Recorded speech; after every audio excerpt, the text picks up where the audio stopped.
It's Tiffanys Content, and we are in Washington, D.C. for the winter, and we're going to take a look back at last year and see just what happened during this time. Over 90 busloads full of migrants were from Texas that got sent to D.C. right on the doorsteps of the White House. Yes, Texas has sent over 90 busloads full of migrants that fled their countries and put them right on the doorsteps of the White House, of the state capitol buildings of Washington, D.C., right in front of the president's face so that he can see what is going on. So right now, this is what we are facing. We're looking back at a year ago, okay? So just imagine what's going to happen this year. Nothing has been resolved yet. There are migrants still, trying to find shelter and sleeping in alleys and just, camping outside right in front of the White House. Over $1 billion has been spent on hotels and shelter for the people.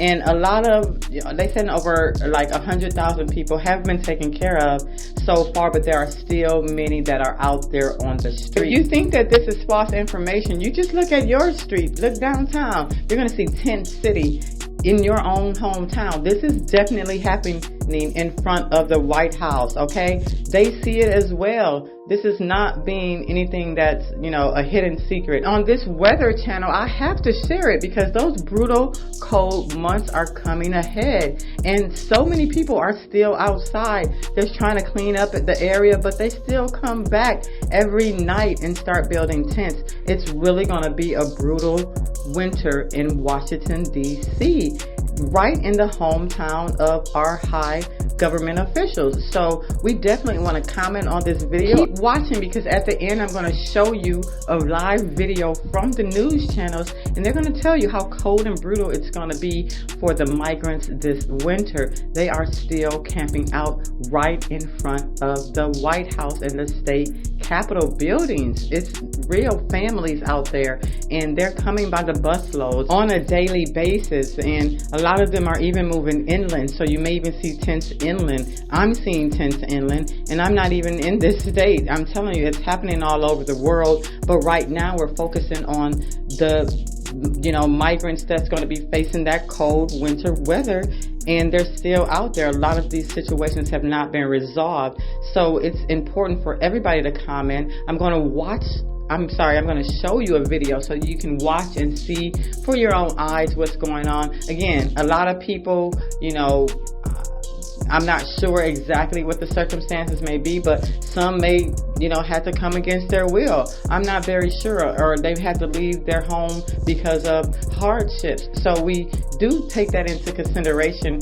and at the same time, we need to, focus on our country, and there's no right or wrong answers. So that's why it's important for everybody to comment, because this winter is going to be brutal, and they are still bringing them by the busloads on a daily basis, on a regular basis. Again, some of these images you are seeing are from last year. So this year, winter weather has not even really started yet. We got a glimpse of it last week, but it has not even begun yet. You already start to see people sleeping at the bus stops, and you're going to see them building tents, wherever they can. And, some people are finding shelter in that way. Some churches are coming into play and helping out a lot, but a lot of people just want to be free and help and wait on the government to figure this out and find them shelter. Right now, they're giving a lot of shelter to the, children and families first, and then, there's a process of when you can, find shelter. But right now, I just want to bring it to everybody's attention that this winter is going to be cold and brutal for them, and even for our homeless people in America, and even for, our people in America. Again, Washington, D.C. right now is becoming tent city. So make sure you comment, okay? Like, share, subscribe. It's Tiffanys Content. Now let's watch the video. The Biden administration is accusing Texas Republican Governor Greg Abbott of endangering lives in the name of politics. 3 buses of migrants traveled from Texas and were left in the bitter cold outside the vice president's official residence.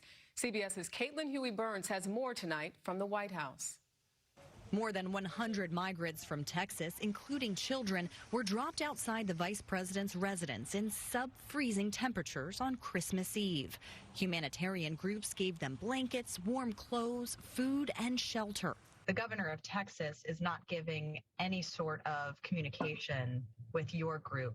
Absolutely nothing. Tatiana Laborde says her migrant aid group was alerted by other nonprofits in Texas on Friday afternoon that the buses would arrive in Washington on Sunday. They came a day earlier. There is a way to do what Texas is doing in a way that preserves that humanity, providing them with warm meals, letting us know when the buses are coming ahead of time. The White House called the move by Governor Greg Abbott a cruel, dangerous, and shameful stunt. A spokesperson for the governor called the administration hypocrites whose immigration policies have overwhelmed Texas border towns. In El Paso, desperate migrants have been sleeping on the streets, braving uncharacteristically cold temperatures. There are babies in the streets. There are babies. There are little kids here. There are all kinds of people here. El Paso extended an emergency declaration over the weekend as it struggles to accommodate the growing migrant population, while the U.S. immigration system is being overwhelmed. Amid all that uncertainty,